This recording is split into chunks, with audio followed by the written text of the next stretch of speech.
नमस्कार. इयत्ता 10वी बोर्ड परीक्षा आणि 12वी बोर्ड परीक्षा देणाऱ्या विद्यार्थ्यांच्या पालकांनो, आजचा हा सेशन फक्त तुमच्यासाठी. कारण पालक म्हणून पालकत्व म्हणजे पॅरेंटिंग कशा पद्धतीनं असायला पाहिजे एक्झामच्या काळामध्ये स्पेशली हे खूप गरजेचं आहे. अनेक वेळा पालक आपल्या मुलांवरती हंटिंग मोडमध्ये जातात, ॲग्रेशन मोडमध्ये जातात, सततची चिडचिड, रागवणं आणि या गोष्टींमुळे मुलांचा टेम्पो हलतो. त्यामुळे घरातलं वातावरण हे चिडचिडीचं होऊन बसतं आणि अशावेळी मुलांचा अभ्यास जास्त होत नाही. त्यामुळे पालकांना मी या प्लॅटफॉर्मवरून सांगू इच्छितो की आपल्या मुलांना समजून घ्या, रादर त्यांच्या होणाऱ्या चुकांना थोडंसं समजून घ्या आणि ते जे एफर्ट्स टाकतायत, ज्या पद्धतीनं अभ्यास करतायत त्यांना एनकरेज करण्याचं काम करा, त्यांच्या एफर्ट्सला अजून जास्त बळ देण्याचं काम करा. त्यामुळे मुलांचा कॉन्फिडन्स त्या ठिकाणी नक्कीच वाढतो.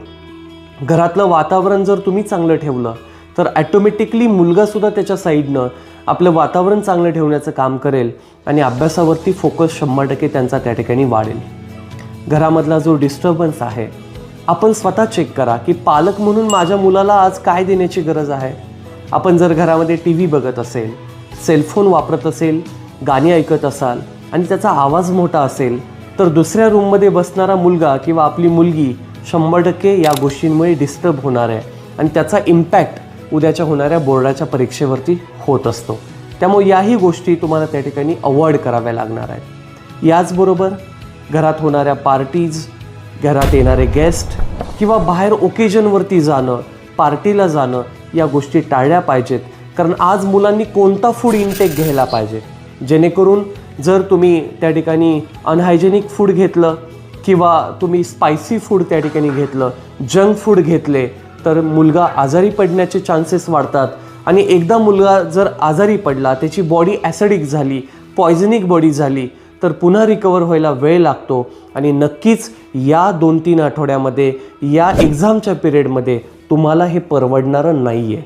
त्यामुळं त्या गोष्टी पूर्णपणे टाळा आणि आपल्या मुलांना घरचं हायजेनिक हेल्दी फूड देण्याचा प्रयत्न करा, ज्याच्यामुळे मुलगा खूप चांगल्या पद्धतीनं अभ्यासावरती कॉन्सन्ट्रेट करू शकतो आणि त्याचा खूप चांगल्या पद्धतीनं रिझल्ट पण येऊ शकतो. शेवटी जाता जाता एवढंच सांगेल की मुलांना समजून घ्या, मुलांना मित्र म्हणून समजून घ्या, आईनं मुलीबरोबर मैत्रीण म्हणून समजून घ्या, त्यांच्या एक्झामच्या वेळेमधल्या ज्या अडचणी आहेत त्यांना समजून घ्या आणि त्या अडचणी समजून घेऊन त्यांच्या पाठीवरती शाबासकी देण्याचं काम करा. डे बाय डे त्यांचा कॉन्फिडन्स वाढेल आणि